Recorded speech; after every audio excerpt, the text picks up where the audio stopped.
ଆଜ୍ଞା ପରିଚୟ ଆଜ୍ଞା। ମୁଁ ପ୍ରଭାତଚନ୍ଦ୍ର ଦତ୍ତ ଆଉ ଶିକ୍ଷାବିତ୍ ଏବଂ ଶିଶୁ ସାହିତ୍ୟିକ। ଆଜି ଯେଉଁ କବିତା ଦିବସ ପାଳନ କରାହେଉଛି ତ କ'ଣ କହିବେ ତା ଉପରେ କ'ଣ? ଆଜି ଏକ ଶୁଭ ମୁହୂର୍ତ୍ତ ଯେ ପ୍ରିୟପତ୍ର ଏବଂ ଲେଖକ ସମୁଖ୍ୟ ପୁରୀ ଜିଲ୍ଲା ଲେଖକ ସମୁଖ୍ୟ ସମିତି ଏବଂ ଆମର ପୁସ୍ତକ ମେଳା କମିଟି ତରଫରୁ ଆଜି ସୁନ୍ଦର ଦିବସର ଆହ୍ୱାନ। ଆଜି ପ୍ରାୟ 50 ଜଣ ଖଣ୍ଡେ କବି କବୟିତ୍ରୀ ଏଠାରେ ଏକତ୍ରିତ ହୋଇଛନ୍ତି ଏବଂ ଗୋଟିଏ ବାର୍ତ୍ତା ଯିବ ବିଶ୍ୱକୁ ଯେ ନିଶ୍ଚିତ ବିଶ୍ୱ ପରିବର୍ତ୍ତନ ହେବ ଏବଂ ଏ ପରିବର୍ତ୍ତନର ମାଧ୍ୟମ ହେବ ଏହି କବିତା।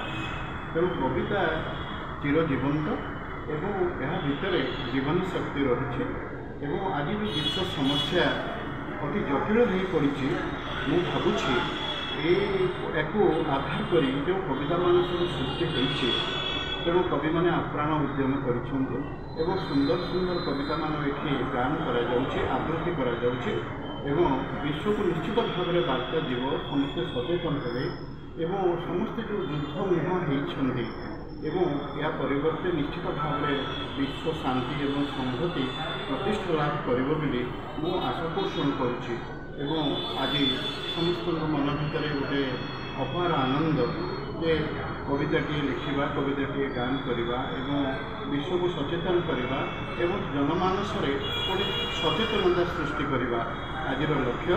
ତେଣୁ ମୁଁ 100% ଆଶାବାଦ ମୋ ଭିତରେ ରହିଛି ଯେ ଏହି କବିତା ନିଶ୍ଚିତ ଭାବରେ ବିଶ୍ୱକୁ ପରିବର୍ତ୍ତନ କରିବ ଏବଂ ଶାନ୍ତି ଆନୟନ କରିବ। ମୁଁ ବିପିନ ଦଳ ସମ୍ପାଦକ ପ୍ରିୟପତ୍ର। ଆଜ୍ଞା ଯେଉଁ କବିତା ଦିବସ ପାଳନ କରାହେଉଛି କ'ଣ କହିବେ? ଆଜି ବିଶ୍ୱ କବିତା ଦିବସ, ବିଶ୍ୱରେ ସବୁଠି କବିତା ଦିବସ ପାଳନ କରାଯାଉଛି। ଆଜି ଆମେ ଓଡ଼ିଆମାନେ ଆମେ କବିତା ଦିବସ ଆଜି ପାଳନ କରୁଛୁ। ପୁରୀ ଜିଲ୍ଲା ଲେଖକ ସମିତି, ସ୍ୱତନ୍ତ୍ର ପୁସ୍ତକମେଳା କମିଟି ଏବଂ ପ୍ରିୟପତ୍ର ଆୟୋଜନରେ ଆଜି ପ୍ରାୟ 40ରୁ ଉର୍ଦ୍ଧ୍ୱ କବି ସ୍ୱରଚିତ କବିତା ଆବୃତ୍ତି କରୁଛନ୍ତି।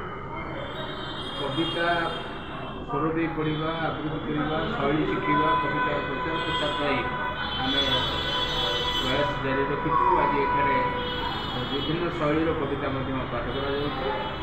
ସମସ୍ତେ ବଡ଼ ଆନନ୍ଦର ସହିତ ଏହି ଉତ୍ସବ ପାଳନ କରୁଛନ୍ତି ବିଶ୍ୱ କବିତା ଦିବସ।